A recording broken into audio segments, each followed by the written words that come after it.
If it hurts, you ain't afraid, smoke, get you know it up, put on more steam. Protect our kickers, our quarterback, our lead, our ball game. All obstacles, block, cut, sides, through the game, tap, this win it. Press you again, we're here for the first minute. Carry my team every 6 minutes. Rocky Top, you'll always be. Doesn't have to be perfect, ain't gonna be perfect. We go compete for 60 freaking minutes. All right, enjoy the opportunity, enjoy the environment, and then go play our butts off, play for one another, and have a hell of a lot of fun. Everybody got me? Yes, all right. Well, I mean, obviously, we've spent, 4 years, trying to change the culture, trying to instill in these young men how blessed they are, to have an opportunity to play somewhere like the University of Tennessee. And what an honor it is to have that T on the side of your helmet, and that we're always playing for something bigger than us individually. Man, we blessed to do this. We blessed to wake up. We blessed to be standing by each other. We cannot take these opportunities for granted.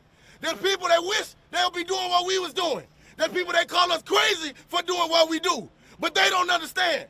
Every time we touch this grass, it's a certain mentality you gotta have. And you can't just turn it on.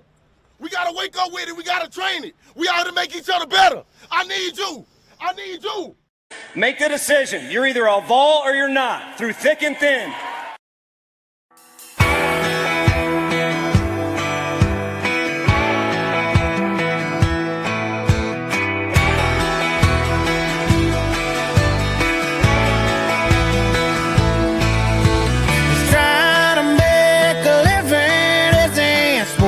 To feel like dying, looking for my golden ticket, can't find no silver lining. And these days 9 to 5 feels more like 25 to life, and trying to make a living isn't supposed to feel like dying. I punch the clock, wanna punch a ticket to New York and punch the balls, but they don't pay enough for me to cover that cost. So I punch the sheetrock instead, cover my debts, keep the family fed. They've been promising me another $1.03, but that talk is as cheap as these boots I'm wearing, and that's been wearing on more than my soul and all that I know.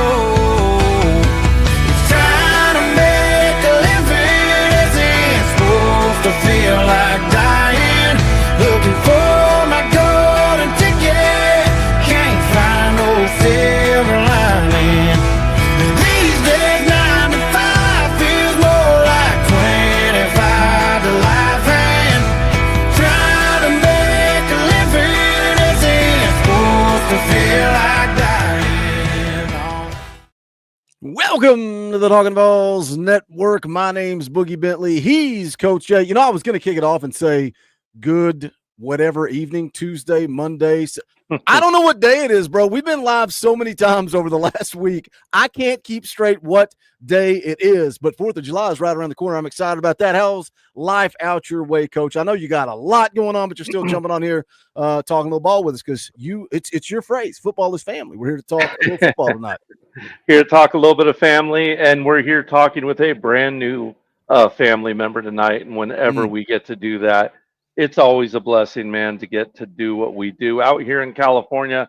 It is hot as can be, but you know what? The 4th of July is rolling up on us, and I dig me some pool weather, man. I dig me some pool weather. I'm going to barbecue up some meat.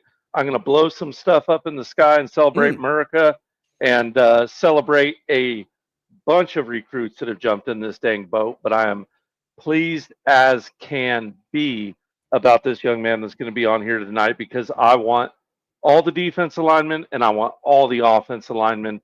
The SEC is one in the trenches, and we got a good one joining us on the show tonight. I got to be honest, when it comes to the 4th of July, my family's not too happy with me because I brought some American flag swimming trunks.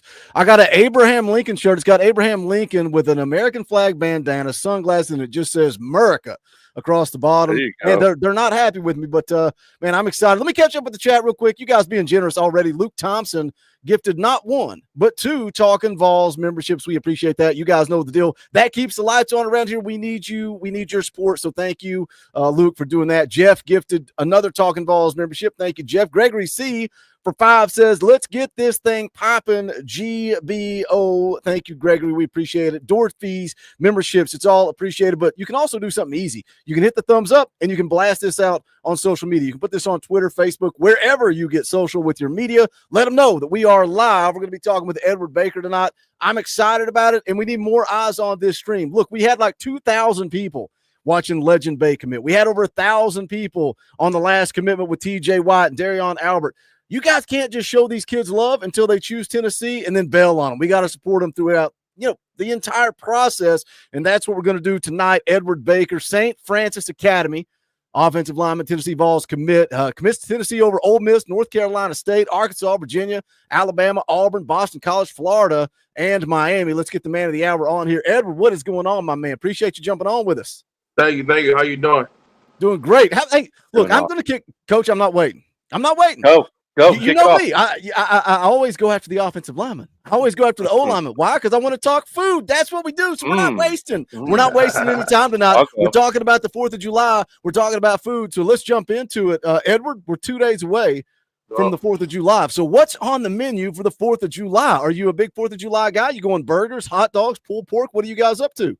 Yeah, a little bit of both. I'm also looking forward to the pasta and the strawberry cake that, we got. So, but yeah, I like the burgers and the hot dogs, but I'm also like the pasta, a little bit of strawberry cake, those my go-to. Yeah, go ahead. I want to dig deeper. What's in the pasta, man? Like last night I had a Cajun shrimp, like mac and cheese pasta. Yep. Oh man, it was fire. I got something like that too, but it's more so like an Alfredo type.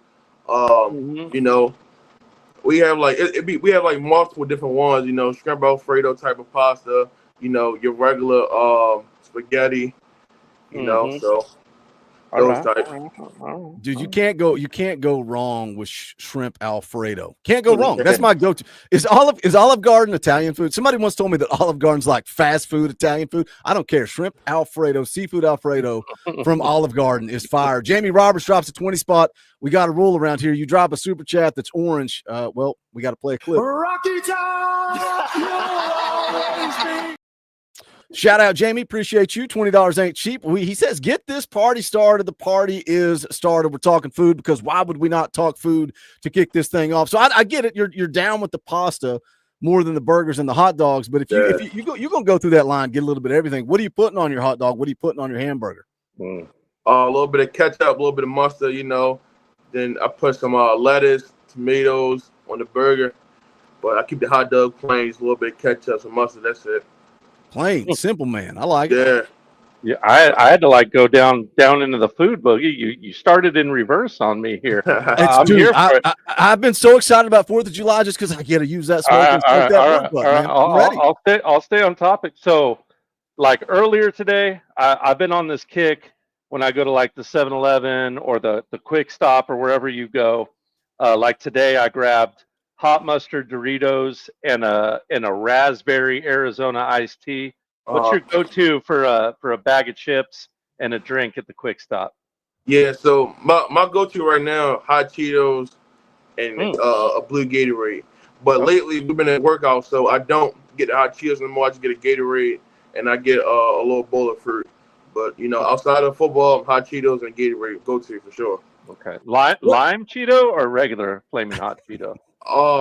First one I see, to be honest, I like both of them. So whatever one I see first, I pick up. All right. Is that an age thing? Like my daughter, she's going into her senior year. Well, she's the same age as Edward. God, we're old, Coach. We're so old. She's going into her senior year too, and it's all about the hot Cheetos, the flaming. I don't get it. I'm not down with that. I'm not down with that. But we're gonna talk some football too. I want to start with where you're at now. We're going to talk about Tennessee. We're going to talk about your recruitment. But you play at St. Francis Academy up in Baltimore, Maryland. And that's one of the first things me and Coach were talking about when you committed is because that's an elite program. And you're going up against elite competition every day. You guys went 8-3 last year. I read that you played one of the toughest national schedules in the country. Said you traveled extensively to California, Florida, and Texas. AI told me that how many miles you guys had flown. So it's ridiculous. You're going all over the country, which isn't the norm for a lot of high school athletes. But talk about the level of competition that you go against, not only in practice every single day, but also in game day, the guys that you're competing against to get you ready for the SEC. Yeah, so definitely we are a top 10 program, in the country. We play modern day guys like that. We also got, number one DN, Zion Ely. For the past, 3 to 4 years, we've been having those top 5 DNs at our program. So, I go with some guys every day at practice. And then, on Friday and Saturdays, I go play against these other guys that claim to be the best of their class, stuff like that. So, being here, you get to compete against guys that are really good. And then you get to showcase your talent. Like, lately, I know, like, a lot of people probably been guessing about my rankings, but if y'all turn on the tape, you will see I go against those 5-star guys every day. I go against them in the real games, and none of those guys have yet to prove me wrong on why I should be a top guy. I went against multiple top 5 DNs, from IMG, Modern Day, those big-time schools. So I love that you brought up. Hold on, stick on that, Coach. I love that you brought up the star ranking because it drives me nuts. When you committed, I put out a video on you, and then Kendrick Golston had to derail my day and commit before you, so I had to go re-record the video. But when I'm doing my homework, when I'm doing my research, me and Coach Jay talking about you playing at St. Francis, then I found another stat out there that said that you didn't give up a single sack the entire season as a junior. Going up against, again, you're not going up against your average Joe Blow. We laugh sometimes when we look at film around here, and some of these kids, I mean, they're just they're outside. You're going up against elite guys, but you bring up the star ranking, and I love it. And I feel a little chip on your shoulder, and I hope there's a little chip on your shoulder. Does that kind of motivate you to put in more work and improve your work? Yeah. So, like, when since I committed, of course, other programs and their fans, they've been bringing it up. And other, even some Vol fans are bringing it up. But I look at it and I laugh because I'm like, if y'all knew the guys I went against, throughout these past 11, 12 games, y'all would see, like, these rankings aren't as true as they should be. I went against multiple Power 5, top 5 DNs, multiple 5-stars, guys that are making, a shaking the recruitment world right now. So it fills me. I mean, I kind of, like, I don't look at it as much, but when guys, like, keep bringing it up, I got to, like, address it because it's like, I should be one of those top guys. I don't really care as much for it, but I want them to know, like, don't let the 3 stars fool y'all. Like, I'm actually, a pretty good offensive lineman, So I feel like I was saying this just the other day, Boogie. Was I not? Not to pat myself on the back, but we were breaking down a little film of you, and I was talking about how you giving up a sack, and I pointed out to all of our good folks in the South. I'm kind of an oddity, Edward. I grew up in Southern California, but I fell in love with the Vols at a young age. And I coach out here, really involved in the high school football scene. I've moved on D3 analyst since then. But I pointed out the stripe on the modern day helmet and kind of what that means. And a lot of them know what it means nationally. And he pointed it out. So I'm glad you were able to touch on that. That's amazing. I have a quick question. And just so the chat knows, I mean, these teams we're talking about, I mean, they beat IMG, right? Everyone knows IMG Academy. Y'all whipped IMG. Y'all whipped IMG. Y'all whipped IMG. Came up a little short against Modern Day last year, but everyone in the nation came up just a little short. Is this right? I had to ask about this because I jumped into your all's max preps. Did you beat Zion Prep 2-0? Actually, no. Is that an error? No, sir. So that was a forfeit game. That's a forfeit game. Okay, yeah. All right. It was. I saw 2-0. I was like, tell me they won by a safety in overtime or something. No, that was a forfeit game. That would just brought a defense coordinator's eye to tear up right there. But all right, thank you for the clarification there. I didn't catch that one. Yeah, just what I would like to ask you though about is so. This year, you start off against Chamadad, which Florida school, right? And then you travel out west to St. John Bosco. I think I'm going to come see you that Friday night, by the way, Edward. I'll come say what's up to you. You recognize me by the Rocky Top hat. Sure. But, yeah, we'll definitely say what's up and good luck in that game. Keep an eye on your linebackers. They like to run double stunts up the Yeah, B yeah, gap. yeah. I So picked up on that. Yep. yeah, okay, good. Yeah. Keep an eye on that. I know them; they're really tricky at that. But what's that like traveling out to the West Coast as a high school team? I mean, I know I've traveled before as a high school team. Is it something where you get to do any sightseeing, or are you guys all business when you travel? Yeah. So it's a little bit of both, to be honest. Like, when we first get there, it's all about the game, and when we get there, we're trying to adjust to the time zone because it's a like different time zone for us coming from East Coast to West Coast. So we're there, we're staying up to adjust to try to mimic the East Coast time zone, and then once we finish our business, the goal is to win. So we win. That's when the fun happens after the game. Even sometimes if we don't win, if it's a tough match, our coaches just let us go ahead and just try to find a way to get the steam off of us. But yeah, it all depends on the game and how the game goes. Absolutely. What Awesome. are your So that's what are your goals for 2025 at St. Francis? Again, the stat just blew my mind. No sacks allowed in 2024. That's huge. So, like, what are your personal goals, team goals for 2025 at St. Francis? Yeah. So my personal goal right now is to continue to do the no sack challenge. Like sophomore year, it didn't go, as planned as I wanted to. I ended up playing more today as a sophomore, so I wasn't able to really, be as talented as I was now. So, continue to have the no sacks, go undefeated this year, get national championship, and also put my young offensive lineman on. Like, I got some younger guys under me that's currently after me that's going to take over the throne. So I just want to give them the shadow and the light, to show their talent like I did. I know it's not going to be easy for them because, I blew up this year, so I know it's going to be hard for them to get their offense, things like that. So I kind of want to bring a spotlight to the offensive line community in Baltimore, and show them that we got linemen down here. So. Absolutely. Yeah, and rich tradition for those ball fans that don't keep up with recruiting too heavy. Just like we said, a huge school. But if you could talk about some of these guys who are currently at Tennessee, I mean, we take a look at the roster even right now. You have Edris Farouk there right now. Dominic Bailey will be on the channel next week giving an interview. Do you have a chance to talk to those guys and kind of mix it up with them? And what is kind of that brotherhood fraternity like at St. Francis? Yeah, all the time, when I went down there in spring, I was able to talk to them guys like a bunch. That's kind of another reason why I committed because I was able to get real intel. Like, Idris, I played with him for the last 2 years, so everything he told me was facts. Like, he didn't sugarcoat nothing. He told me the good and the bad, which I liked it. Most schools you go to, players don't tell you the bad; they tell you the good. So just by that, and having connections with guys like David Sanders, Will Scatterwhite, and all those other, Nick Moore, like having, be able to talk to those other linemen because, they are going, they went through the things I'm going to face, like it's hard to play O-line SEC. So just getting real intel and things like that, I don't know Dominic Bailey as much. I know of him now since I committed, seen him on Instagram a couple times, stuff like that. So, but yeah, just having real intel for those guys and getting, good information about the program that I don't see on a day-to-day basis. So. Awesome. You mentioned David Sanders, and I was going to go down the serious route. I was going to talk some serious stuff with your recruitment, but you brought up David Sanders, so I got to bring up some fun stuff.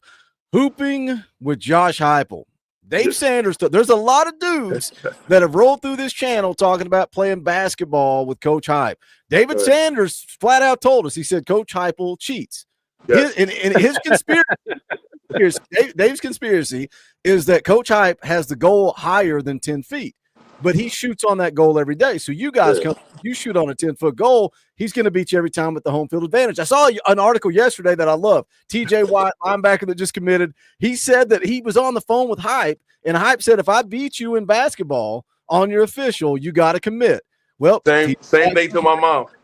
Hype. No, okay. Because I was going to ask, do you got a basketball story? So he did the same thing to you. Let's hear it. Yes, sir. Yep. Yeah, so when I went to his house twice. I went on my unofficial, I went on my official. So he has this big basketball court in his like on the side of his house by his garage. And yes, the hoop is higher than what it is, but he knows like where to shoot the ball at and know which spots, make the ball go in, things like that. So we played. I think we played horse one game, and then there was some 2-on-2s. But yeah, he told my mom. He said, my mom, she's a basketball person. Like she plays ball for the last couple of years. But he told me, like, yeah, you know, if I beat you, y'all gotta commit. So, but yeah, he definitely does cheat. He knows the tricks to his court. It is his court, so he knows where to shoot and things like that. So. I love that story. I love that story. And it's reoccurring here, Coach. It's reoccurring. I feel like Heupel's got that side Tim Duncan bank shot from the side, you know, that hits that side bank and goes in every time. I feel like he's got that on lock. Maybe a granny shot, you know. I saw a question in the chat, and hey, we're for the fans, by the fans here on Talkin VAWLS. What was your main reason for committing to the University of Tennessee, Edward? Everything, to be honest, like, you know, since I left the official visit, like, I just been thinking about, like, playing there, running through the T. Like, it's something, like, I want to do. You know, I don't plan on going to any other school besides Tennessee, and it's just been something I want to do for a long time. So, you know, like, outside the coaching staff, like, the atmosphere, the program, you know, the legacy that's built there, like, it's something that I want to continue to help. And also, I want to, you know, bring a natty home, the Rocky Top. So. Absolutely. I love, like, something you hinted on there. And I saw an interview that you did with VolQuest, and you said that loyalty was such a big factor in your decision. And I'm going to read the quote that you gave VolQuest. You said, because I'm a guy that does not jump around from school to school. Once I'm committed, I'm committed. I might take a visit or something as a field trip, but if Coach Ellaby or Coach Hype says not to, then I wouldn't. My loyalty would be the same as theirs has been for me. Like, talk about that, because you're playing in an era. And again, I go to bat for you guys all the time, just like you talking about the 3-star ranking. You play in an era where every single player gets accused of, you only care about money, you don't have any loyalty, you only play for self, and you seem like you've got a different mentality there. So kind of speak on that a little bit. Yeah, definitely. So when it comes, like, a lot of guys are getting paid a lot of money. Like, I definitely can say I've been in meetings where, you know, they talk about these numbers. So a big thing for me was, I think about, I said, you know, without the money being involved, which school would I really want to go to? And it was Tennessee. So for me, it's not about the money. You know, like you said, the real money is in the lead, and that's my goal. So, you know, I wasn't tripping about the money that, you know, I've been getting offered by these other programs and things like that. You know, if it was, I could have went somewhere else, you know. But it's not about the money to me. I want to actually leave a legacy, you know, so I can come back and be a VFL. So, like I was saying, you know, it's not about the bread. I want to come here, you know, play, get a natty for Coach Heupel and Coach Hayes and Coach Ellaby, you know, at least get 2 of them, probably, at least 1 if not. And then, you know, make it to the lead, and then always remember it's like a Tennessee Vow. That's just been my goal. So.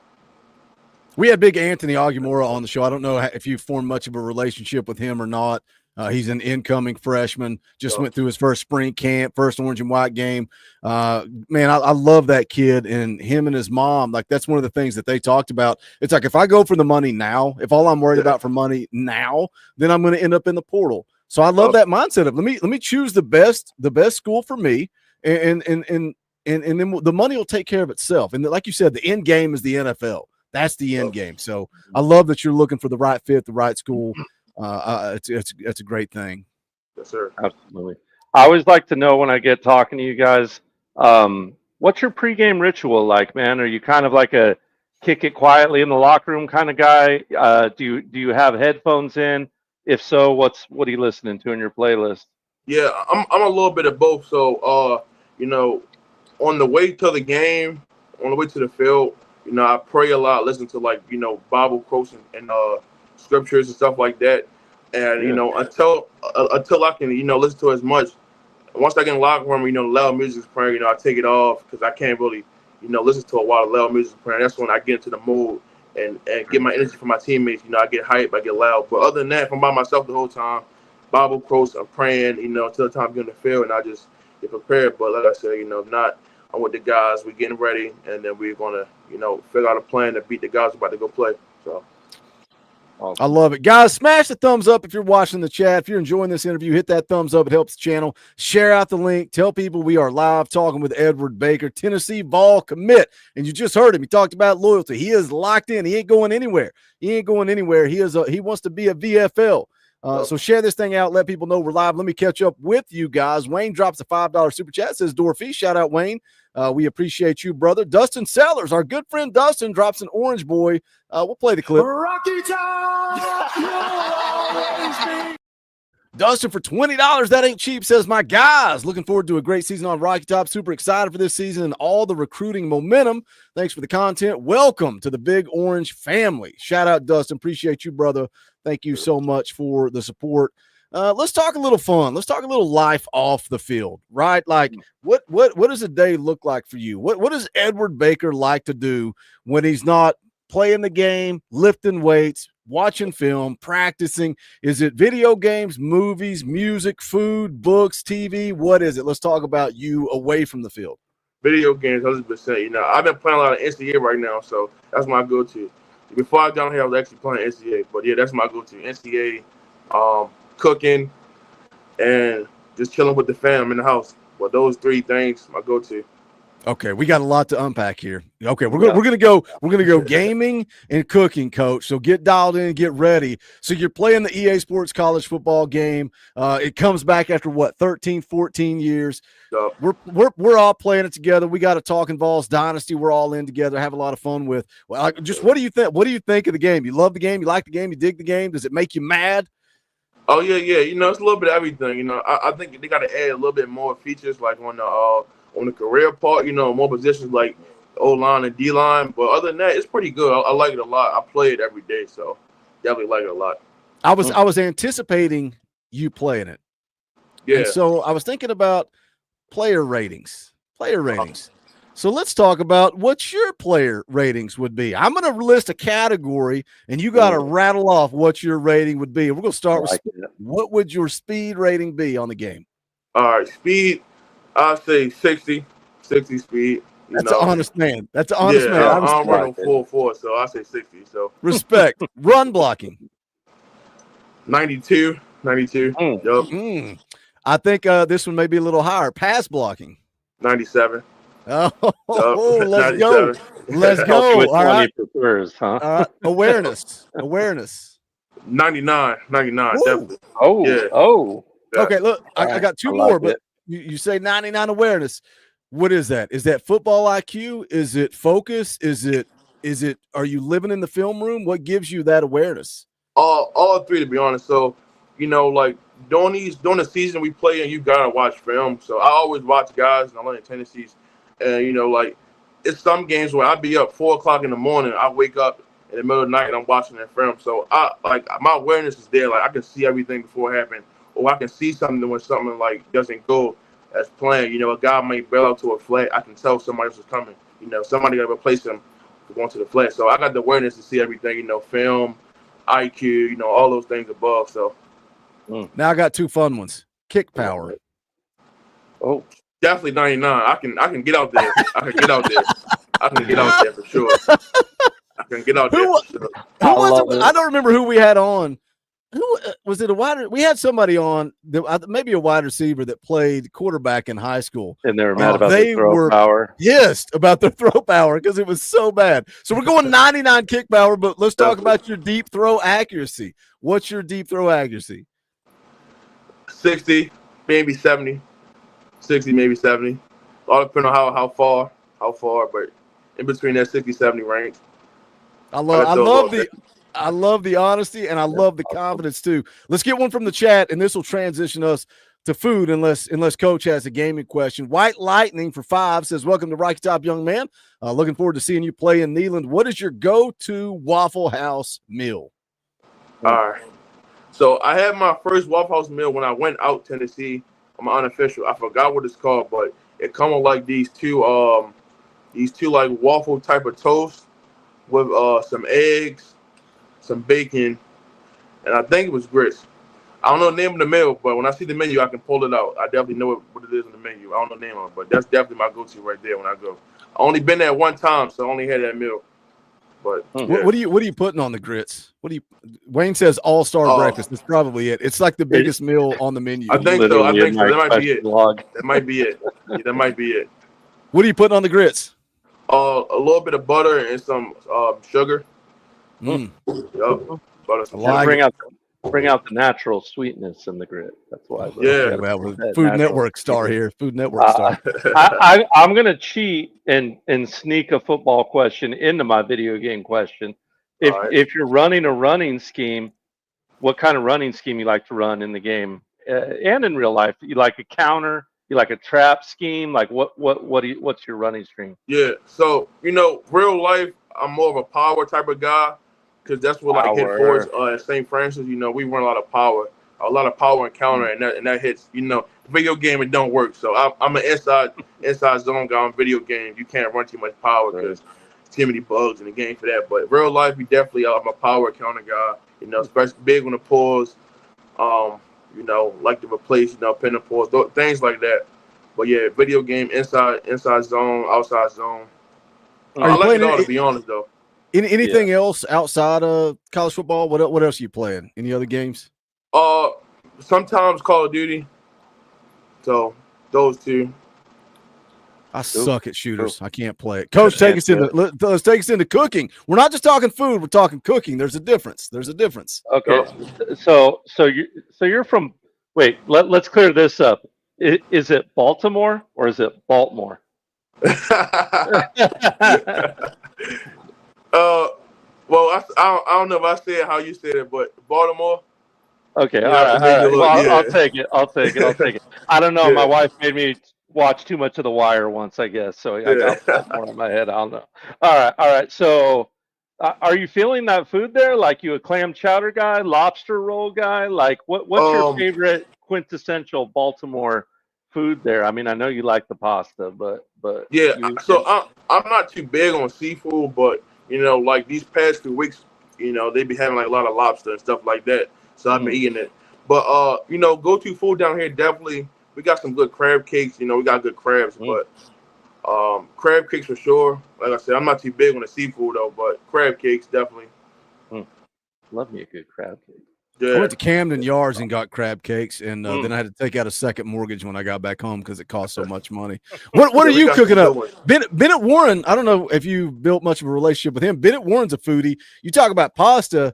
We got him on here, and he's talking about cooking, and he's like, no. I'm homemade pasta. I'm going to roll it out. I'm going to put it through the machine. Like what? So if the kitchen is yours, and you're gonna fix a meal, you're going to invite me and Coach over. We're going to sit down. We're going to break bread together. What are you going to cook for us and walk us through that process? So salmon, definitely salmon, rice, broccoli. Those three, salmon, rice, and broccoli. That's my go-to for sure. How you gonna walk me through the process of fixing the fish? What are you gonna do? You gonna smoke it? You gonna skillet, oven? No, so I only cooked salmon before in the oven. I don't know how to do the other two. So definitely I'm gonna put it in the oven, and then put the rice in the pot with some water. Let it cook about 5-10 minutes. Then you drain it. Some little butter, black pepper, salt in there, and then the broccoli. Same thing. I put a little cheese on top of the broccoli. Put a little bit of honey on the salmon. So, now you're speaking my language. You're speaking my language. I like it. A little too healthy for me though, Coach. What is going on? Like usually the offensive linemen come in and talk about burgers and bacon and biscuits and gravy. He got to stay lean and mean, man. I don't know what to tell you. He's got that size already, so he got to stay lean and mean. Although I do want to keep on an entertainment thing. I got to ask because Colton Hood came in here. And he watches Love Island. Do you have a guilty pleasure TV show or movie? Like I'll go ahead and give you mine. Like I like the Minions movies. Like the little Minions guys. Yeah. I'll watch the Minions all day, and I think they're funny as heck. Do you have like a weird TV show or a movie guilty pleasure show you watch? I've been watching. So I watch a lot of like Power, BMF, Baller. Baller is a new show I've been watching on Netflix with The Rock. Okay. So. Gotcha. Okay. What else you watch? I feel like all these kids come through and we ask them what they watch. Although Colton Hood, maybe they need to be careful. He told us too much. Love Island. What are we doing, bro? What are we doing? Yeah, I don't know about that one. What else you watch? Like if you want to sit down and watch TV or movies, like you into comic book movies, superhero movies. Like what are you watching? Yeah, I used to watch Flash, but then I got caught up. I got confused in that first. When he went back in time, so I started watching Flash. But yeah, Flash, Power, BMF, It's a couple other shows that I want to get into, but yeah, those three are my main go-to. And yeah, that's it. I watched this show on Netflix with Dion. I think it's called like 30 for 30 or something like that. But I watched that. So good show. That's a good. Did you watch Did you watch the Flash movie? The Flash movie, I liked it. Fast forward the first. I never watched the Flash movie. It's pretty good. It's pretty good. All right, Hmm. where do you want to go, Coach? You want to go some rapid fire? We're about 35 minutes in. We could probably have some fun with some rapid fire. Did we talk enough football? I told you, Edward, we ain't talking football. We're gonna talk about Edward. That's what we like to do, is get to know you. We can ask one little dumb one that ball Twitter's been fighting about for a month. Nike or Adidas, and would you ever care in making your decision as a recruit based on what uniform a team wore? Nah, I wouldn't care, but right now I want to see Adidas so we can get Tristan Keys. So, yeah, we need that. We need that for sure. Adidas. Nice. If that help us get him, Adidas. So, I mean, I did not expect that answer. I love it. I'm here for it. All right, rapid fire. Who else are you? Is there anybody else out there that you're peer recruiting or have relationships with that you're hitting up and saying, "Hey, man, come join me"? Yeah, it's a bunch of guys that I want to get. Savion Hitter, the running back. I felt like as an old lineman, we got to get like these big playmakers. In order to win the national championship. So like when I talked to Gabe, Savion Hitter, Tristan Keys, and we're trying to get like a couple more linemen in the class with us. So I thought Brandon was going to come, but I guess he didn't. But it's some other guys that we were looking at. But yeah, Tristan Keys, Savion Hitter. There's a couple of linemen that I want to get it. I like that they brought you and who else? There was another big offensive lineman. Yeah, DG. Yep, DG. Was it Gray that was with you when they conveniently had Savion on campus? It's like, all right, here's the big boys that are going to be leading the way for you. Yeah. I love that strategy. I don't know. I always feel like Heupel's playing chess while everybody else is playing checkers. Let me hit this real quick. Trevor Hall has been a member for 20 months. We appreciate that, guys. You can hit that join button right down below. Only costs you $1. Keeps the lights on around here. Allows us to do these fun interviews like this. We get to bring you Tennessee football content all day, every day, right here on the Talkin VAWLS Network. Coach, take us into some rapid fire questions. These are just fun, off the wall questions. Could be serious, could be crazy. I don't know what we're going to get into, Coach. Lead us off. Let's just start with the classic. 100 grown men are fighting one grown silverback gorilla. Who's coming out on top? Silverback for sure. That's right. Redemption. Redemption. Yeah. That's a big man answer right there. That's a big man answer right there. Maybe it's just too honest. Because I disagree. I'm going to send 20 clowns in first, 20 goofs, and I'm going to let them go take the beatings, get their arms ripped off, and then I'm going to send in Brock Lesnar and John Jones and all those, and then I'm going to let them weaken him, and then I'm going to come in last, and hopefully I going to get their arms torn off. Yeah, I don't know. Gorilla, they pretty strong. They could probably punch those guys. Well, that's like the old question. What is it? What is it about chickens? Would you rather fight one like oversized chicken or 100? Like I don't remember what the question is. I think it's ducks. I think it's like, would you rather fight one human-sized duck or something? I don't know. Or 100 regular size. Yeah. It's like their strength in numbers. Their strength. Like I don't want to fight 100 ducks. That's crazy. That is crazy. Ball fan for life for 5 says, think Adidas is coming. Think I heard a mic drop. I saw something. There's some local news place that dropped that Adidas signed. Brent Hubbs said nothing is happening till the middle of July. So nothing is signed. But it does sound like they are going to Adidas. But we shall see. We're going to talk about that after Edward drops off. I got some fun stuff to look at. Ball fan for life also becomes a member of the channel. Appreciate you, brother. It's good to see you back in the chat. Let's see. I got to ask my favorite question. I ask this to everybody that comes on the channel. Zombie apocalypse. It's you. It's 3 either guys that are committed to Tennessee in the class of 26 or guys that you're peer recruiting in the class of 26 and 1 Tennessee coach. So tell me who your 3 teammates are and who the coach is, and you got to give me a little substance. You can't just say you can say guys that are on the roster too, just guys that you have a relationship with around the Tennessee program. All right, three guys for sure. David Sanders, Gabe, Frejon. Okay. And then coach-wise, I'll probably go Coach Chop. I think Coach Chop, yeah.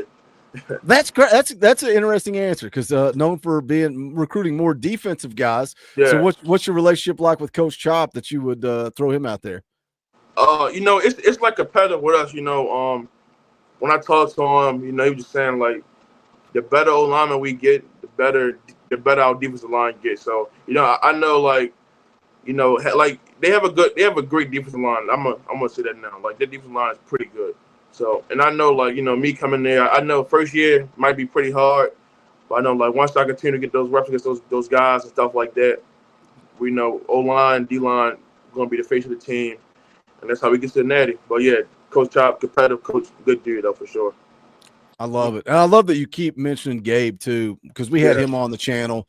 And let me tell you something. When he committed to Tennessee, I read the same ridiculous comments in the comment section or on Twitter with him, and now he's a 5-star. And now guess what? He's a 5-star, and Georgia comes a knocking, and now all of a sudden it's like, we can't lose this kid. If we lose this kid, this coaching staff sucks. This coaching staff can't recruit. It's funny how things shift. Guess what? He's the same kid then as he is now, just as you are now, as you will be 6 months from now, after your senior season, freshman year on campus. So I love that you keep mentioning Gabe, because keep that in mind and let that keep fueling the fire in you to prove yourself. I love it. He was probably the first guy I told I was committing before I told Coach Ellaby and Coach Heupel. I talked to him like before I committed. I told him I was going to commit, though. He knew. But, yeah. I love the similarity with the two of you. Coach, what do you got? What's your favorite subject in school? Definitely probably U.S. history, religion, and a little bit of math. Those two. There you go. I like it. That's smart man right there. Smart man. I like history. I'm not so much about that math though. Not so much about that math. What's the best Christmas present you've ever been given? Definitely at the Xbox. I said like over my previous years. When I was especially when I was like 12, 11, and the games first came out. Definitely Xbox and PlayStation. Favorite gift of all time, for sure. Love it. Are you a Baltimore Raven fan? I'm more so a Lamar Jackson fan. And I got a teammate that played for the Ravens, Darian Delco, O-lineman. So I'm also fans of, like, players. I'm not really big on the teams, but I do like, now they win, I'm with them for sure. But, yeah, I like Lamar and a couple guys down there, so. Yeah. Gotcha. I don't know what this means. I hope it's not something offensive. Brandon Hall for 10 says, can he speak Jillian, Baltimore's own language? Yeah, Jillian, yeah. What does that mean? You got to explain this to us dumb East Tennessee kids. We don't know what you're talking about. So it's like, it's just basically saying nothing, to be honest. Like it's like a saying, like, it sounds like you say to make somebody laugh. It has no meaning to it, though. It has no meaning to it. No meaning to it. So I still have no idea what we're talking about. Yeah, no, it doesn't mean anything. It's just a saying. It made Edward laugh, so I'm here for it. Shout out, Brandon. Appreciate you, brother. What's a hidden talent? Maybe something people don't know about you, especially in the college football world. Something that people don't know. I think I'm a pretty good dancer. On my Tennessee OV, I came out, started dancing. First time ever danced. Everybody liked it, I guess. Everybody was hyping me up, so I think I'm a pretty good dancer. Why is that not on Twitter? I saw Tristan Keys dancing. Why are you not on Twitter dancing? We got to see that. Why need to see the video? Know. Yeah, I'm gonna get the video for sure. I got you. I don't know why he make it, but it was definitely the best one for sure. They said I had the best walkout. So yeah. I love it. I love it. You got a dream car? What's your dream car? What's your dream whip? So I recently seen the new Escalator. That's probably that's definitely a dream car. I want to take for sure. Yeah, I need a bigger car, and I was looking at the new Escalade and the new Lincoln Navigator. I was like, woo, both of those are pretty sharp. Both of those are really sharp. I'll have to steal Mrs. Coach J's wallet and see if there's enough money in there to get one though. I don't pay you enough, do I, Coach? Apparently 6 figures is what I've heard on the internet. Yeah, we're going to it's real pricey. Let's I'll hit you with a serious one, and then Coach, if you want, you got one more cooked up, and then we'll get Edward out the door. By the way, all the links to Edward's social media, Twitter, Instagram, all that good stuff is in the description below. Go show him love. I cannot preach this enough. It drives me nuts that we got 2,000 people watching a live commitment, and then we get the kids on here. We get to know them. They give us their time, and then we don't show them love. Let's show them love. Go give them a follow on Twitter, Instagram, wherever you get social with your media. It's all in the description below. Let's hit a serious one, man. Who's your hero and why? Who's your hero and why? I got more than one, to be honest. You know, I definitely say my family circle. You know, more so my dad, my mom, my two older brothers, my little brother, and also my coaching staff. You know, I think they kind of helped me get to this point for sure. I wouldn't say like, you know, I wouldn't be here, you know, without them playing a big part in this position. So definitely those people. And that's it, to be honest. Yeah, you know, they helped me get to where I am. They kept me on the right mindset, kept me on track, and just made sure like I never got comfortable throughout this process, and made sure like I stayed hungry and things like that. So definitely, you know, my head coach, you know, Coach Masab, the rest of the staff, and my brothers and my mom and my dad. Love it. I'll go the other way and drag them through the mud. Let's go. Are you talking out there, or are you the quiet side? It was someone jaw jacking at you. You're gonna let them know back. You're gonna start the jaw jacking. Where are you at on that?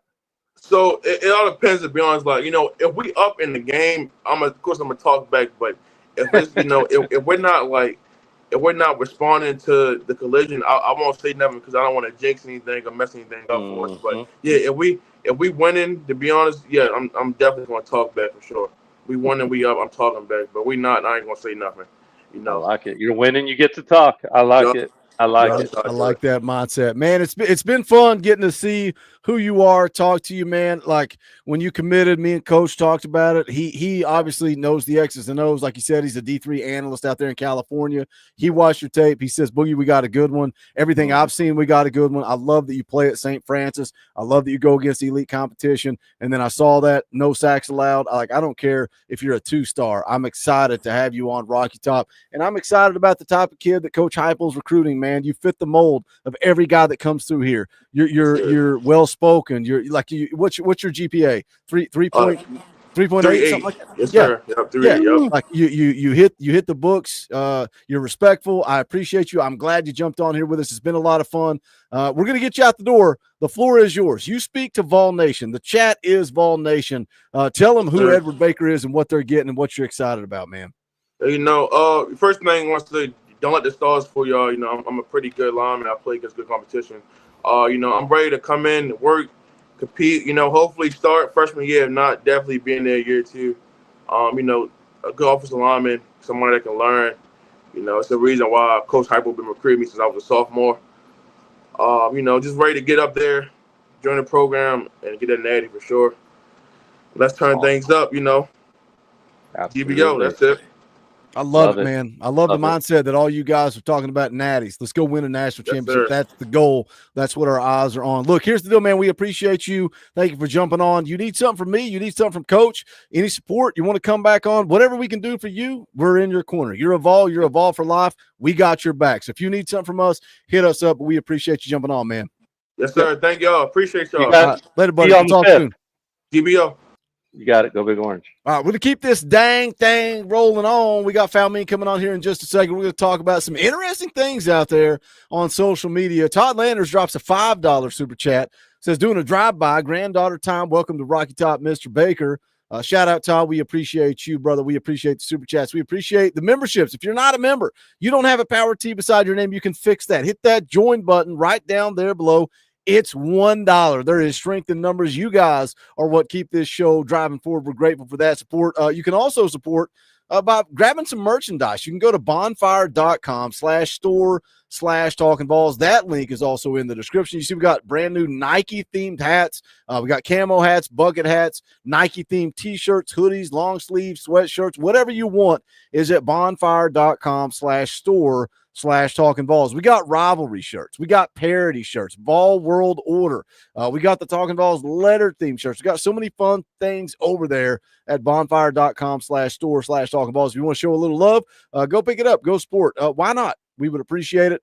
What do we got? We got 151 people watching live. Let's go. If y'all share the link out, y'all let people know we're live. We grow the audience to 250. That's only 100 people. If everybody in the chat shares the link, surely we'll get there. We get to 250 people watching live. I'll give away. What do you want to give away, Coach? Two shirts? You want to give away 2 shirts? 2 shirts. 2 shirts. We'll give away 2 shirts. 2 shirts. We get to 250 people watching live. We'll give away 2 free shirts. So smash that thumbs up, share out the link, let people know we are live. Let's get Foul Ming, the man with no sleeves, the man with the guns, the man with the traps, the man with the bad back. What is up, brother? How you doing, man? What's going on, fellas? How we doing?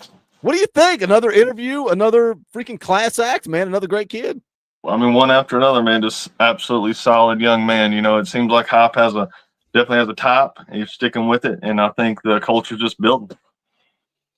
Yeah, I love that. Was a fun one, Coach. What did you think? What did you think about it? Another solid interview. Why do we interview offensive linemen? That's it. I bet it's 50-50 offensive lineman or not. Too, Boog. We may have. We do. We definitely have a type on the Talkin Balls Network. I think Coach is locked up. Look, I want to have some fun. I want to watch this Josh Pate video. I saw it pop up on YouTube a few days ago. It may be yesterday. I don't know when this popped up. I saw it, and I was thinking about making a video about this Josh Pate video. And I was like, we need some content. We need some content for this this Wednesday night live. Coach J's out. Hopefully he bounces right back in here. But we'll kick this thing off. Don't leave on my account, Coach. You came in with the guns out, and he's like, I'm out. I'm done. I can't compete with this. I can't. He's going to get a tank right now. Bet he's going to get a tank top right now. He's getting ready for our Suns Out, Guns Out UCLA podcast. So keep an eye, chat. Keep an eye. Wait, is that the name of it? Is that Suns Out, Guns Out? Yeah. Guns Out? Yeah. Suns Out, Guns Out. I mean, it's California, right? It's a trip for me, but you know, for Coach, I'll make it, I guess. But wait, is Coach paying? Is like it fully paid? Like he's private jet? I mean, let's just say if you're Nike, he might be Adidas. Wow. he does things the right way. I have to show up in rags every day because I don't get the same NIL deals everybody else gets. So you cut the sleeves off the shirt, and that's what you use to like clean toilets and stuff. Yeah, actually, I might have spilled some coffee right before the show, so one of those sleeves got strip the sleeves off real quick and drop them down there. All right, Coach J's back. Do you want to tell me about the Suns Out, Guns Out podcast? Crickets. My internet is totally out, so I'm on my mobile hotspot. So hopefully it holds. All right, we'll survive this together. So Josh Pate put out this video. It's called "The Truth." The truth. You guys call me clickbait. The truth about Josh Heupel. The opening of the video talks about how Hype's got 30 wins over the last 3 seasons. That's the most since the 90s. Late 90s when they won a national championship. He said fans don't see him in the same light as Philip Fulmer, not until he wins a national title. And I think that's fair. But this was a big one, man. From 2008 to 2021, Tennessee didn't have a single double-digit win season. And then he says, obviously, Coach Hype, 2 of his first 3 seasons, he's got double-digit win seasons. And then this is the one that blew my mind. 8 of those 13 seasons, Tennessee was 500 or worse. 6-6 or worse for 8 out of those 13. So I get it. We want to win national championships. We want to take that next step, right? And I can't remember if it was Josh Pate or it was J.D. Pickell or who was talking about it, saying that Tennessee may be in the most difficult place that you can be because you went 10-2. You're right there, but elite is the next step, and that's what they're trying to do. So the fan base almost becomes impatient because it's like, well, no, we want to win a national championship. We're going to completely forget about where we've been and 8 out of 13 seasons under 500. Like, that's mind-blowing to me. I think we need to appreciate Josh Heupel, but he's going to tell us the truth on Josh Heupel. I'm going to play this. If you guys know the deal, you want to speak, tell me to pause it. I'll pause it. You can speak, say whatever you want to say. Let's take a listen to Josh Pate. They're in a very weird spot right now. To tell you the truth about how I feel about Tennessee, they're in a very weird spot. On one hand, I think it could be a transition year for them this year. I'm not as high on Tennessee this year as the odds makers are, as many people around here are. Since I live in Nashville, I hear a ton of Tennessee talk. I'm not as high on Tennessee as some people are. I'm totally I'm going down a different road here. Not as you high. Hear that, Tavia? Just saying. Did you hear that? No, in Nashville, all talking about Tennessee. Just saying. Go ahead. He's not as high. He's not as high on Tennessee as some people are. And I think a lot of the narrative for people that aren't as high on Tennessee is Nico, right? You lost QB1. Like where would you guys be? And I know where Coach would be. I think I know where all three of us would be. If Nico was coming back, nothing had changed. Everything else has played out exactly the way it has. But Nico's coming back. Like, where are your expectations for 2025 versus now Nico's gone? Joey Aguilar's coming in. Is it Joey? Is it Jake? What's going on? For me, like if Nico's coming back, my whole offseason is selling that Nico's going to take a step. Nico's going to grow. Nico's going to finally show us he is who we thought he was. And we're going to go win an SEC championship. We're going to make a run through the college football playoff without. Like, I can sell myself on defense and on returning players and that Joey just needs to manage the offense. I'm at 9-3. I could see if you want to sell me on 8-4, I can see that. But I can also see 10-2 in another college football playoff run. Fal, where are you at? Like with Nico, without Nico? With him, with another year under his belt, I'm closer to 11-1 than I am to 10-2. Just because, and I'm not going to say it's just the Georgia game or it's just the Florida game. I think it's one of those two.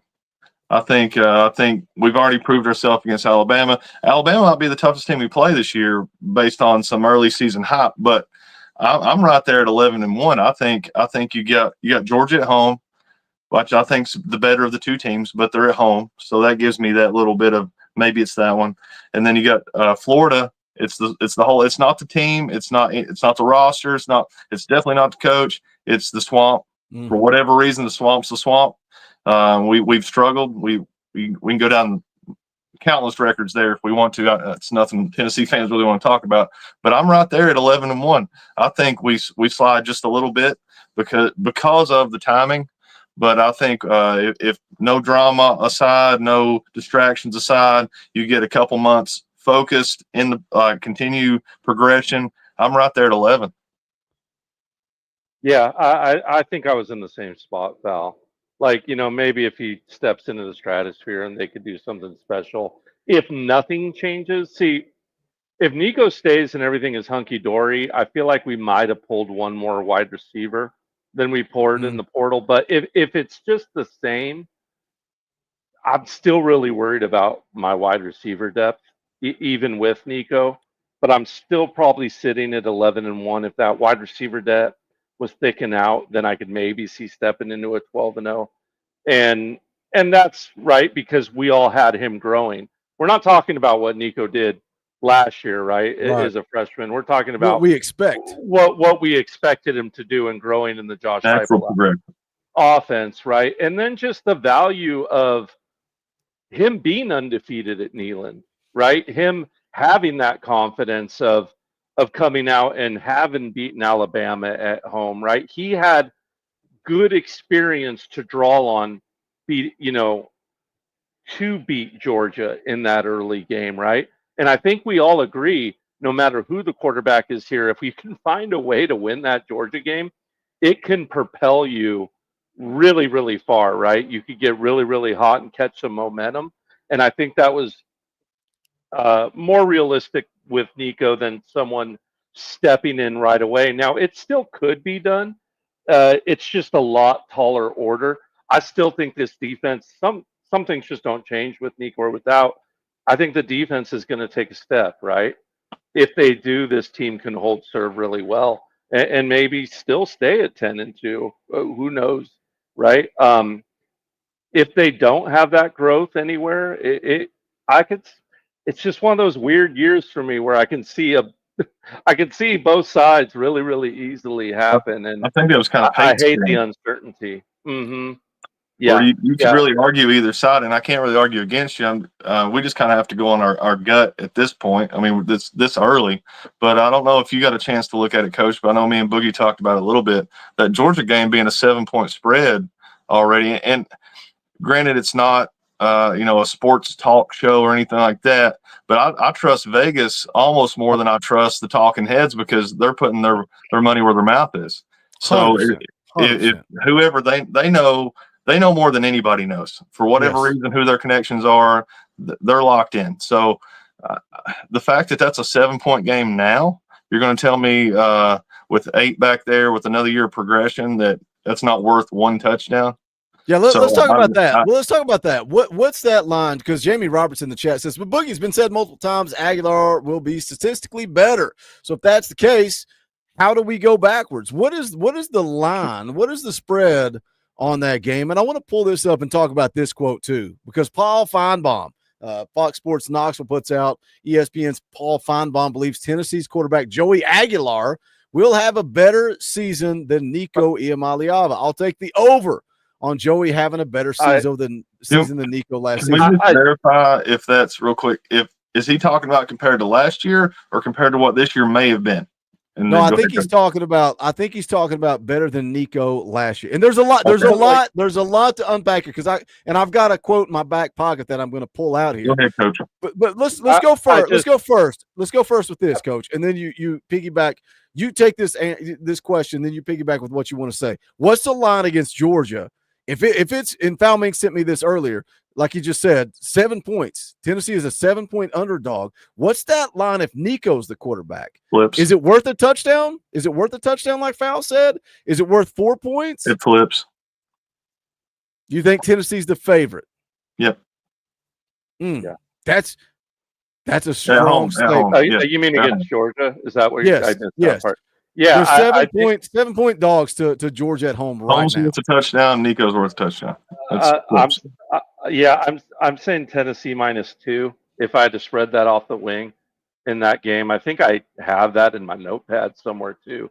That before Nico left, I had written down my spreads because I'm a degenerate gambler. So I like to spread the games before they come out and kind of see where they were at. You know what I mean? The Talkin VAWLS Network. Yeah, right. We just do a segment every Friday morning.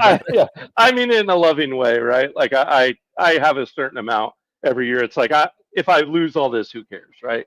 So it's not like I'm a true degenerate gambler. Just makes but I like gambling. Yeah, it's fun, right? But I think I had them written down at -2.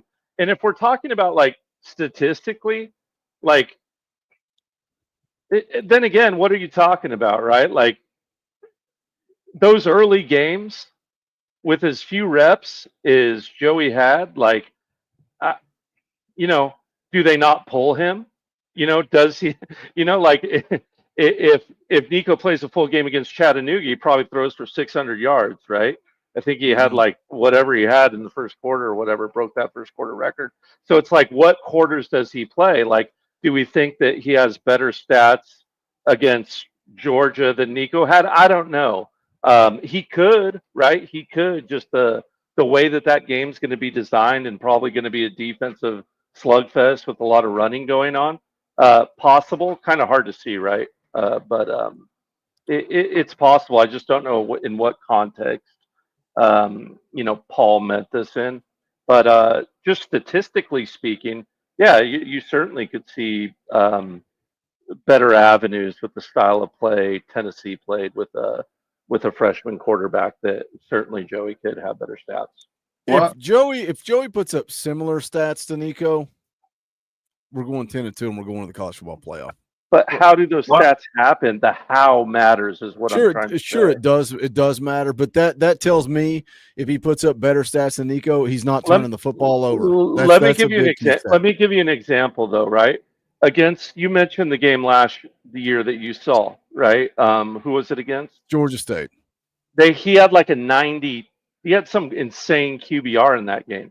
Yeah, the week after 300 yards, 3 touchdowns. Yeah, the week after he had like a QBR of 8. It was like one of the worst QBRs ever. So is he having 90 not like awesome QBRs against teams we're supposed to be, and then when we play the big time schools, he's got a QBR of 8, because at the end of the day, I don't give a crap about my quarterback stats. I judge a quarterback on W's and L's in the wins and loss columns. Like, that's the only way you can judge them, right? Or right, but am I crazy? It goes back to what Fowl said. There's just so many unknowns, because even talking Yeah. about Joey, like, we can talk about Joey alone. His 2023 versus 2024 is drastically different because of the guys that were around him, the team. Like, he didn't have the talent with him in 2024. So he was way more successful in 2023 than he was 2024. He's going to have a ton of talent around him in 2025, but guess what? He's also going to be going against better talent in 2025 than he was at App State. But I just want to throw two things in there and then let you guys just run with it. But why does nobody talk about the age difference and the class difference when we're comparing to the two? I mean, we're comparing them like they're apples to apples, but it's like you're comparing a redshirt freshman, and I'm not sure he's upperclassman. I'm not sure exactly what Joey's classification is right now, but that one just seems that blows my mind every time. And it's not just us; it's everywhere on the internet. Everybody talks about it. They're like, he might be better or statistically better or blah blah, and that may be true. It's not saying their points aren't valid, but it's not apples to apples. Like, I just don't get that part of it. And then the second thing is, that was not a shot at Joey at all when I say the points spread flips. That's just saying a quarterback already in the system that I've seen in this system naturally progressing versus a quarterback that I haven't seen yet in this system. That's not a shot at Joey at all. I'm not saying Joey can't do that or even more. I'm not saying that at all. I just want to clarify that real quick because it sounded like a shot, and it's not what it was. It's just I haven't seen it yet versus what the natural progression seemed to be. But the age thing, I just want to am I crazy for thinking that should be a point? I think it gives him an advantage, but it's like, again, you can choose your side of this argument and roll with it. Yeah, he's a veteran dude. He's like 24 years old. Like he's been through should be better than the App State. Yeah, like he's a veteran guy. He's a veteran guy that has 4 months to learn the offense versus Nico that had been here for 2 years. And then also this from Kevin Smith. He's talking about talent gap, and I don't know if he's talking about the talent gap going from App State to the SEC. I think that's probably what he's talking about here. But he's also probably talking about Nico's talent, yes, ceiling versus Joey's. Yes, exactly. Like I get Nico's arm talent. Like Nico has a way higher ceiling than Joey Aguilar does, right? Like you said, the arm talent. Once again, we haven't seen it, right? So we can flip it again. Right, exactly.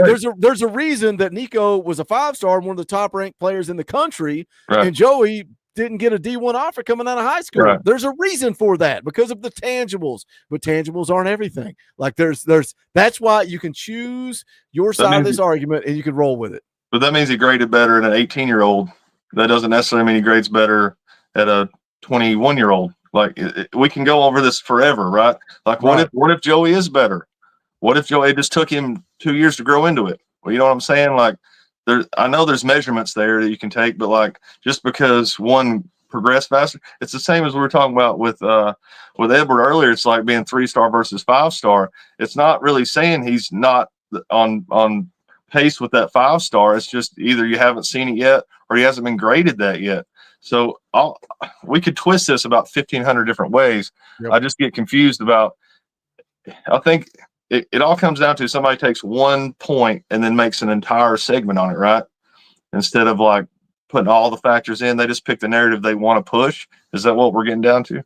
But 100%. And it's funny because I think I've kind of stuck to my guns on this for the most part. And it's talking season, right? So Paul Feinbaum says that he's going to take the over on Joey having a better season than Nico. He says last season. So that's confirmation. Better season than Nico had last season. But let me tell you what Paul Feinbaum. Let me tell you what Paul Feinbaum said just a month ago. Joey Aguilar is good, but Nico could have been great at Tennessee.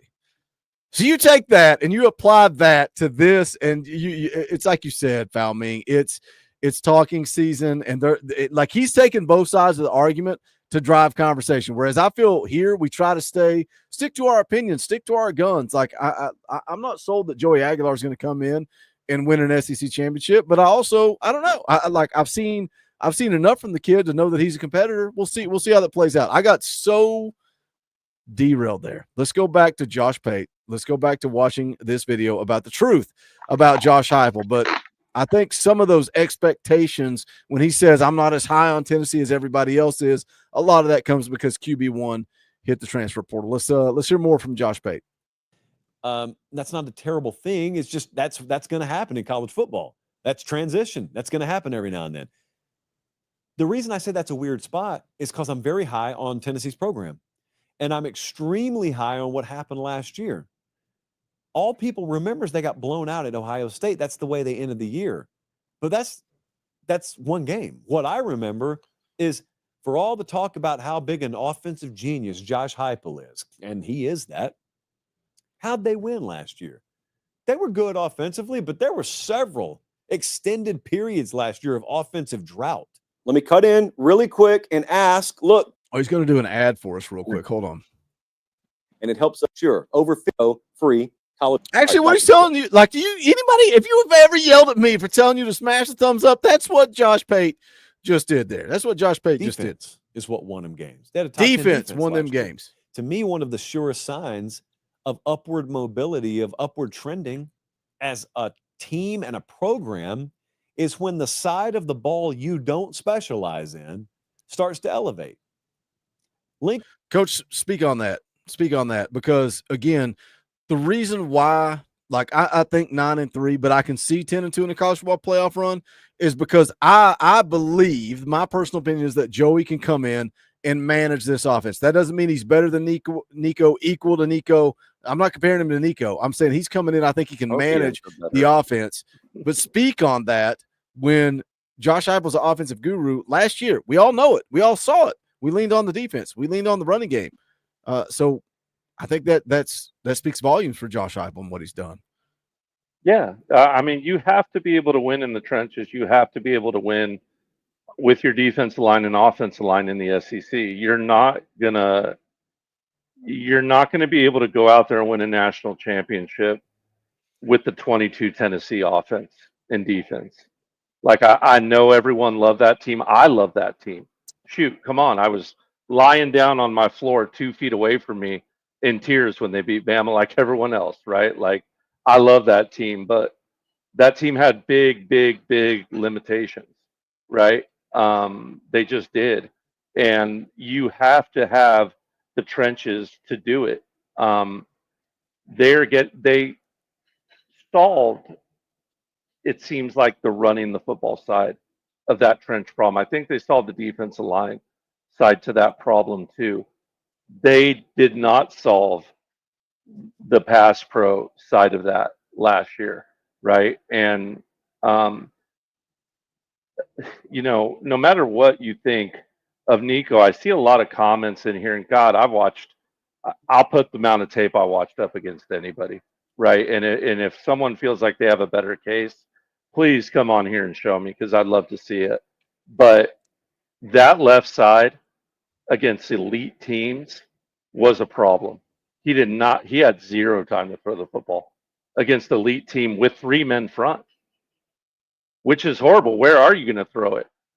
Right? You're dropping 9 back and bringing 3, and I got no time off the edge. Forget about it. I don't care if Tom Brady or Peyton Manning are the quarterback. You're screwed in that situation. That's the end of the story, right? We have to have better players. Lance Hurd looks like he's gotten himself in shape, right? Looks the part. He comes out and plays like he did last year. I don't care if it's Joey or Merck. We're going to have a lot of the same problems with the quarterback under duress. And people are going to be yelling about, why is Joey hold the ball so long? Why is Merck hold the ball so long? Well, they're holding the ball so long or running like a deer in headlights because they've got A-gap pressure, or they got blindside pressure, and 9 men are sitting back in coverage. There's a reason to everything in football, and people need to understand the why of that. And that's why. The other side of this is our receivers need to catch the ball. We've had 2 years with our wide receivers dropping the ball. I think it's unfair. And I get it. The quarterback's a sexy position. Yep. But it's always going to take the most fault or get the most credit. Right. Always. And I get that, and that's fine. But let's be real here. We need to fix our pass protection, right? Number one, so that we can't go against 3-man fronts and still have pressure of beating us. We also need to fix catching the football. We fix those two things. No matter what, I think the quarterback we have has a better year than Nico, because they'll have such huge advantage that he didn't have, no matter how many overthrows he had or miscues he had, right? That needs to happen, right? Or it's going to be a problem. So this team needs to answer those calls 100% of the time. 100% of the time. Well, when you talk, I just don't buy into the numbers. Yeah, we'll get into it another time. Well, I don't have time to run a whole you're film all over back. it, Coach. I think you're making a great point, because I want to get into exactly what you're talking about. I think with the pass pro problems that you had, what's the number one? Okay, we're talking about the passing game here. What's the first two things? Obviously throwing the ball, catching the ball, clearly. But then what's the very next thing? You start talking about your pass pro. What's timing? Timing is the next big key. That comes down to your routes. That comes down to your throwing of the ball. That comes down to foot placement when the quarterback's trying to release, where his reads are. All of it's timing. We go through all summer camp trying to get timing. We have camps, or we have visits outside of campus and off times with quarterbacks and wide receivers trying to get timing. Well, if you don't have good pass pro and you're getting rushed and you don't have that however many second drop you need, all the timing is off. So that's going to lead to bad passes. That's going to lead to bad reads. That's going to lead to receivers dropping the ball. And it's even guys who, like, it's not that they can't catch the ball. These are D1 wide receivers. They know how to catch a ball, right? I mean, we can fuss at them all day long, and rightfully so. We're fans. That's what we're here to do. But they can catch a ball. There's more to it than that. It's because the timing's off. The ball's not where they expect it to be, or they turn and the ball's there earlier than they thought, or it's just a bad pass because he's rushed. All this comes back to pass pro, and that's on running backs too. Like, we have to get better in that protection, and I think we've been blamed for making up excuses for him, and that's fine. Blame me all you want to, but I think Nico, once we got into the SEC schedule, defenses got tougher. Easy for Boogie to say, and we just couldn't protect him enough to where I think he got sped up. I think his mental clock got sped up, and it kind of just made the whole offense out of sync for the rest of the season. Really, all through that stretch, it just never looked. You guys said it till you're blue in the face. It just didn't look like it was clicking on all cylinders. What's the big thing? We can all speculate, but I really think it came down to timing, because he just didn't have the protection when he should have, and then when he did have the protection, he's so used to it not being there, he's still rushing. Right, his timing's still off. And you know what? I got a news flash for everybody. The timing thing is huge in Josh Heupel's offense. It's everything. Absolutely, in Josh Heupel's. And guess what? It's also huge in Coach P's offense.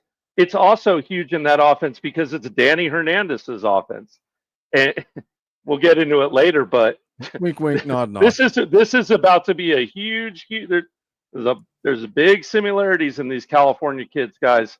And I'll tell you what, if the timing's not there, you have a kid coming from that same olive branch that's coming in. We need that timing. We need the O-line to fix that issue, and it will create the continuity, I believe, that the wide receivers need to catch the ball more consistently. But that's the question. That's the question, because throw the quarterback out the window.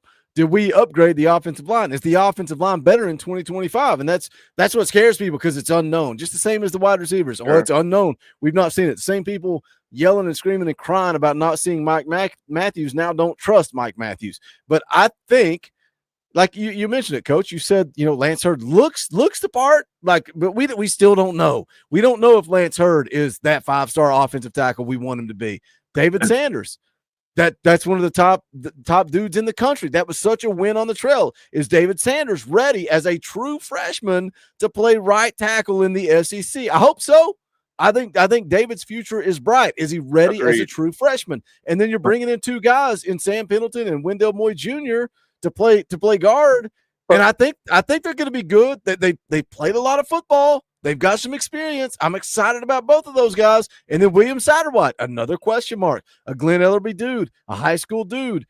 He was a blue chipper. He was an on 300 guy. I think the offensive line can be better, but nobody knows. We're not going to know until we snap that football against Syracuse. Let's address the glaring hole there, because I agree with you. I think we all think we got a little bit more athletic, a little bit more solidified. I think Hurd, all pun intended, has heard all the comments all last year in the offseason. I think he's got that chip. I think he really took it seriously. We know about it coming off injury. Yeah. I truly believe. I think you'll see a better version. What version that'll be, we'll wait and see. But the hole here is center, right? And it's not saying we don't have one. It's not saying we don't have the guys that can do it. My question is, in the context of what we're talking about, is pass pro. We all know that we're used to the center making those calls and taking that pressure off of the quarterback because we've had such continuity there for the last 4 seasons, 3-4 seasons. So what do you do there? Do you put a new guy who's just starting there for the first time, whether it be even if it's Pendleton, who's just not been in the system yet? So either got a guy who doesn't have experience in the system, a young guy who's getting his first start, or you're piling that on top of Joey, who's already trying to learn everything else in this offense. So that's my biggest worry outside of, just being thin or having an injury or something. But I think who's going to call pass pro? I wanted to ask Pendleton, but we didn't get around to it. But who, even in practice now, who's making those calls? Who's calling out pass pro? And is that going to be a problem going forward, especially in big SEC games that are loud? What encourages me about that is everything that I've seen and read about William Satterwhite is that he's got it here. He's got it between the ears. He's trying to get the physicality level up. So that's a problem too. The physicality, that's a problem. That's a question mark. But I also like that you got Sam, right? That's a fallback option. If William Satterwhite, right there, right? He's at guard, so he's right there. Right, they can work together, even maybe. I don't know how that works, but yeah, veteran guy. A lot of experience, but again, it's similar to Joey. I've not been in this system that long. I don't know. Let's hear more from Josh Pate. Lincoln Riley is a classic example of the other side of this coin. Lincoln Riley scored 50 every game at Oklahoma, but they needed to because they were giving up 45 every game. And now he's gone to USC. And to a certain extent, he had the same problems at the outset. They were terrible. Falming, why'd you look down and to the left when he said USC? Is there something you need to tell me? Is there something you need to explain to the audience? I was gonna make a California comment, and I just left it alone. Okay. All right, we'll move on. Terrible defensively. He made the proper hires, and it looks like they're getting better there. But at Tennessee, like Heupel last year, it's defense. It was a defensive-oriented team. And so that on one hand makes me feel good about the trajectory of the program, even if they have a temporary hiccup this year. I still feel that about Tennessee. Now, I could be wrong. They could go 11-1 this year, but I'm just saying, even if they're 8-4 this year, I'd still feel the same way about him. Now, speaking of, so he says that he says they could go 11-1 this year. I don't know. That's a stretch for me. I think 9-3, I think 10-2. 10-2 is like kind of maybe my ceiling, and that's a college football playoff run. And based on the circumstances, I'm okay with that. Let's get Faison Brandon on campus. Let's move on. But if he goes 8-4, coach. He says, I still like Josh Pate is saying, I still feel the same way about Josh Heupel. If he goes 8-4 in 2025, as I did before this season ever kicks off, I would feel the same way. I can look at the circumstances. I can look at, you just lost QB1 the freaking day of the spring game. That's a problem. That is a huge problem for every coach in the country. So for me, if Josh Heupel goes 8-4 this year, I'm going to pack it up and say, all right, that's a free pass. Let's move on to 2026 and let's see what happens. I think you would probably be in that mindset, but do you think the fan base would? I would be in that mindset, but let me add a caveat onto that for you, Boogie. If Nico goes out and crushes it with a subpar UCLA team, does that change how you feel about it? I don't. It doesn't. Let me answer for me. It doesn't. It doesn't for me. I'm on record, and I think all of us are right saying we would have paid him. But all three of us said we would have paid him. All three of us said we would have paid him. I don't think that necessarily will happen. He's so late into the system. and UCLA's got worse deficiencies on their offensive line than Let me tell you Tennessee something, had Coach. last year. If he goes So, out there and crushes it, he goes out to UCLA and crushes it.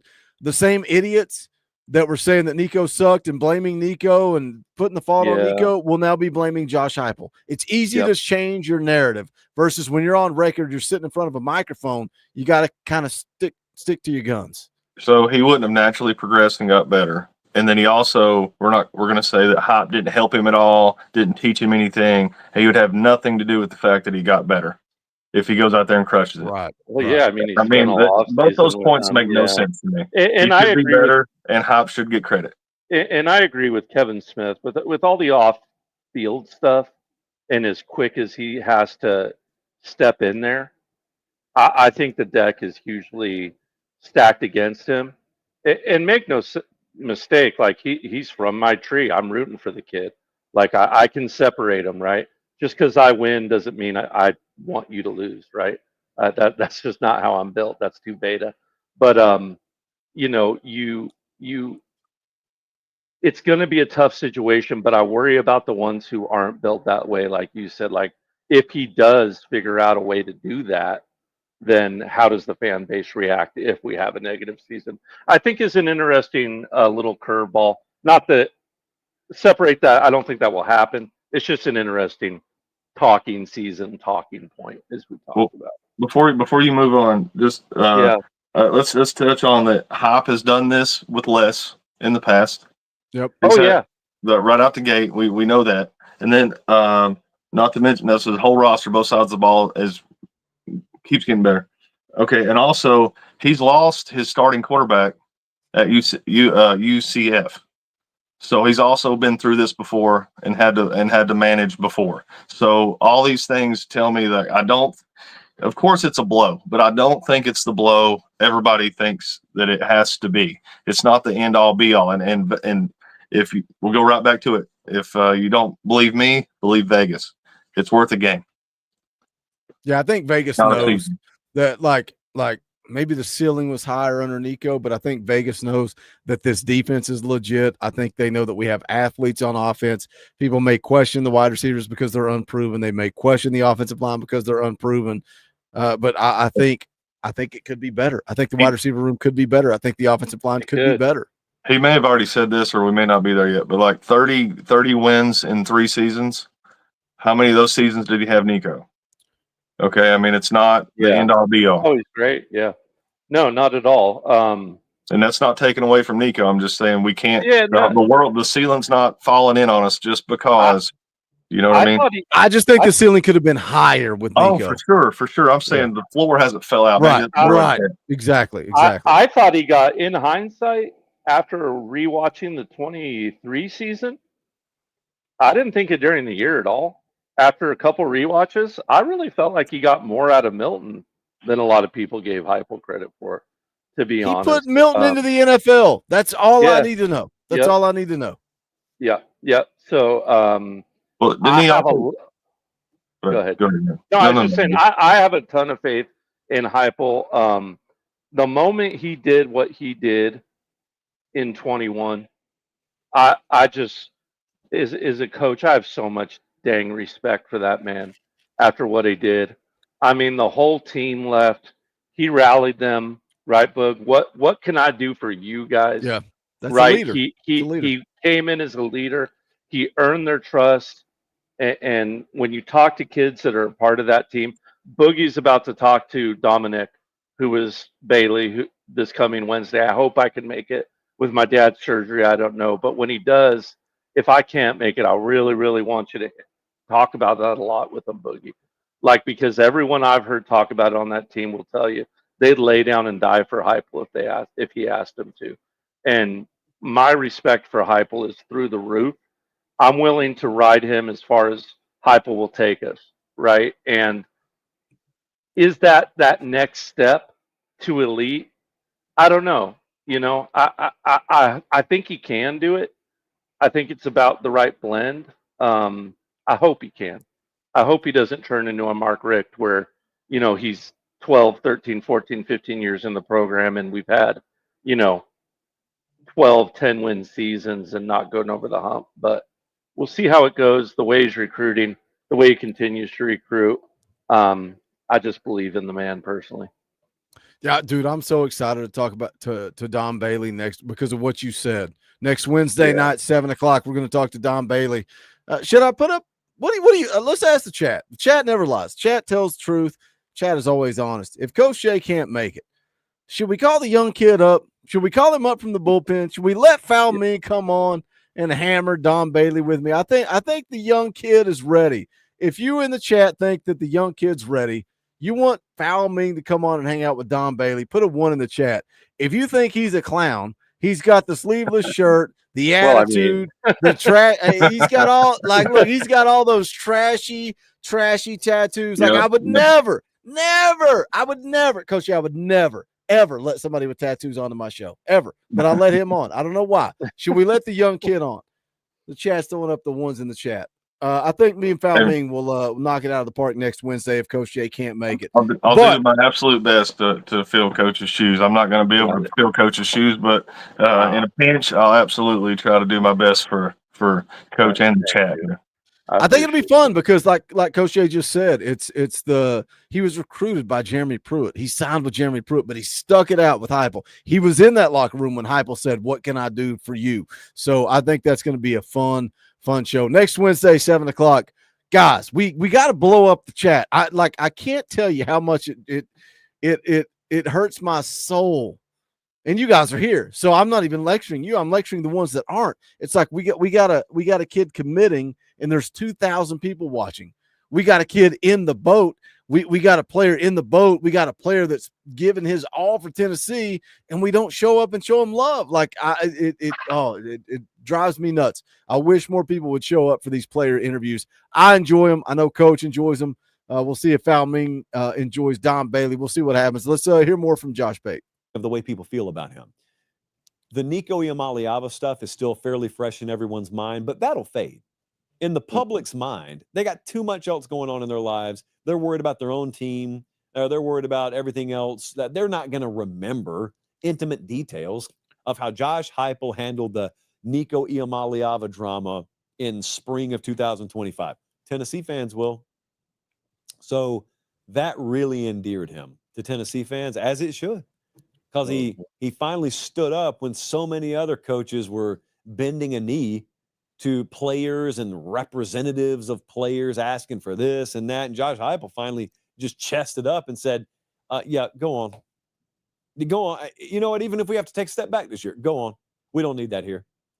And he got to I'm not going to go in depth on that. We've talked about it ad nauseum on this channel, but it's like when Nico missed practice, that was it. We were done.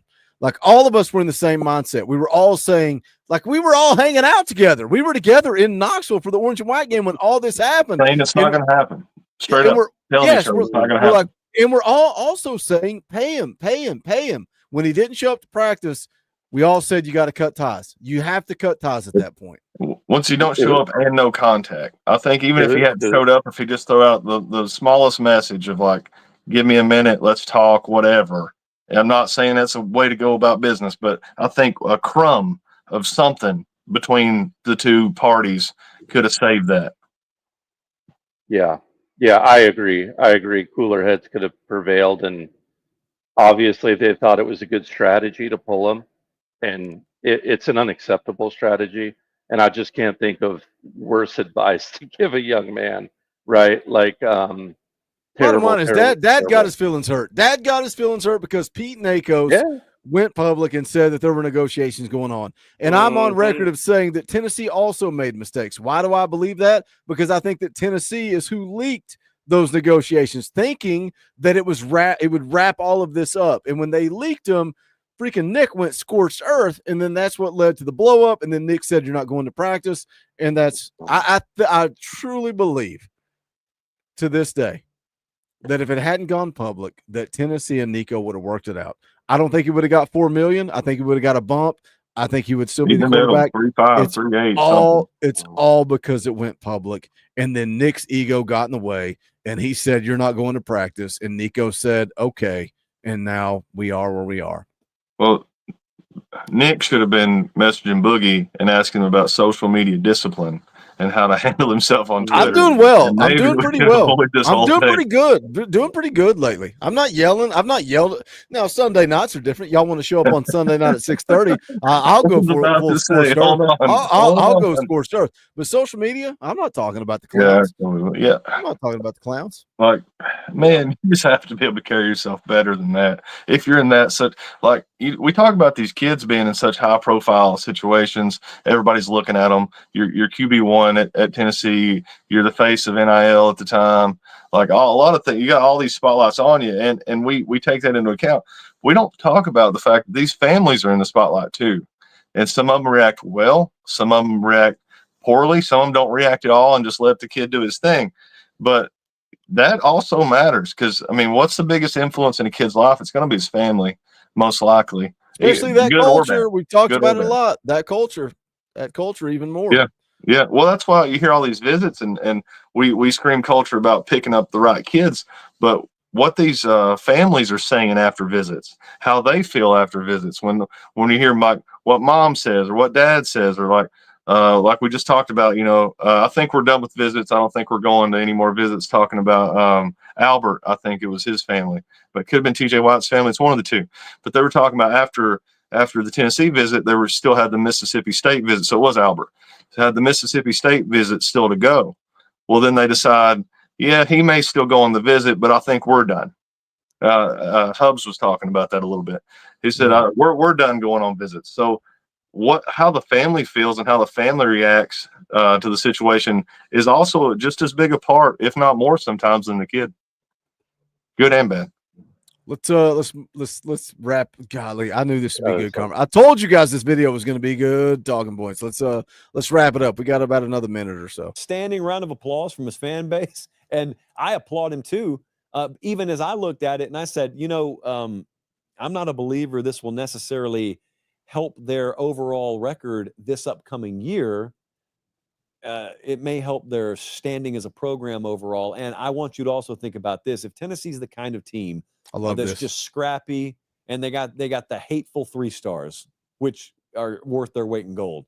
If they just got enough of those, sprinkled with some 4- and 5-star talent, but if their nucleus just decides to go all in for Josh Heupel, and they're the kind that'll take your kneecaps out in a close game, then you may find yourself late in the year and Tennessee's just battered and bloodied, but they're still coming for more, and they're still in the fringe of the playoff race. And you may find yourself saying, those kids are playing for him in the way they are, partly because of how he reacted in the spring to a guy that didn't necessarily want to be all in. I could see that. What I love about that is it goes back to Miles Kitselman, right? Miles Kitselman, the way that he responded at the spring game when Nico left and they interviewed him. He's hurt, he's not playing, and he's like, it almost seems like it brought this locker room together. And we didn't see anybody transfer out. We didn't see anybody leave the program. We've heard Sam Pendleton talk about it. Like, it almost seems like it brought this team together because Coach Hype was, all right, I'm with you guys. He's gone. We're moving forward, and that's what a coach has to do. You got to move forward. You got to ride with your guys. So I'm hoping that it lights a little spark under the ass of these players, and that they do come out and play with a little more this upcoming season. Final thoughts, Coach Jay, on this whole ordeal. Josh Pate's thoughts, ceiling, floor. We're going to call it a day here in just a minute. My final thoughts I already had. I think Tennessee's got a little bit of a fire, and once again, you either use that fire or it burns you up, man. And it's a motivator now. It's a chip off your shoulder in the off season, right? In the weight room, working hard now. This whole Nico thing, 5 minutes into the first game, it's not going to exist anymore to these players. It's not going to be on not one of their minds, no matter what happens to this team. It is only a motivator now in the weight room to unify the team, in practice, and in working hard to unify the team. The team will come together in whatever way they do as the season transpires and as a team goes through the natural molding process of a season. So all that's great motivation for right now, and the off season's huge. So I'm not trying to take any importance off of it. I think it has great importance. But once the season truly kicks off, all that will disappear, and it'll be just another football season, and it'll be time to go to war week in and week out. Foul, final thoughts? Yeah, exactly what you said, Coach. I think as soon as the bell rings, if you will, that all the team, all the players, everybody like that will be locked in. Like Boogie's brought up, the national media will talk about it every single game, every broadcast. You're going to hear it. We're going to hear it. But the players, I can about guarantee you, could care less. They still have love for the individual, but could care less about what's going on outside the team. Yep. I think a unique thing here, and I'm sure it happens a lot of places, but I think a really unique thing here is I think all these players, this team, and you're hearing out of recruits all the way up to upperclassmen, they love Coach Heupel. For whatever reason, we're not in the locker room. We can speculate. We see good things on the outside, but they absolutely love playing for Coach Heupel. They think he'll lay down and die for them, and I think they'll lay down and die for him. And that goes with a lot of this staff. You hear a lot of players talk about their position coach just like a family member. It's really big. And captain of the ship, Coach Heupel, I think that man wakes up with a chip on his shoulder every day. That's just the way he is. He's competitive. He don't care if it's pickup game basketball out in the yard or if it's national championship. He comes to play every day.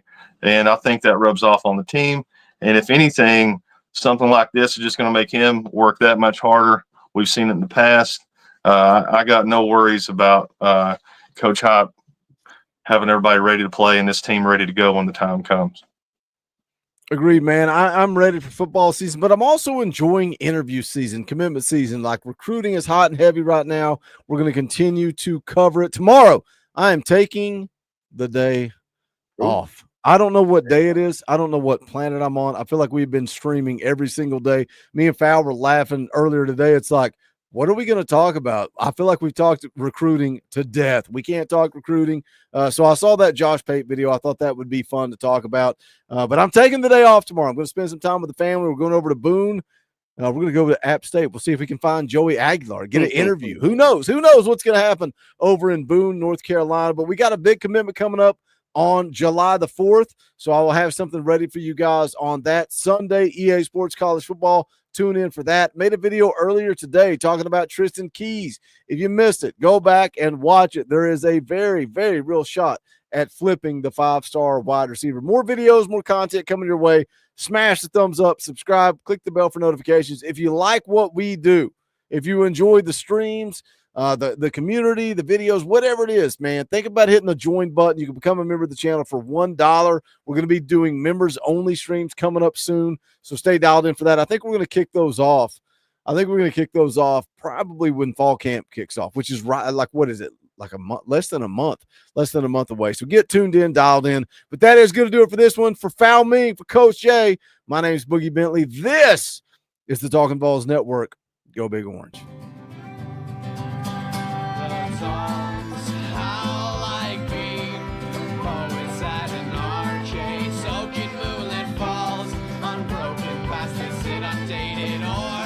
That we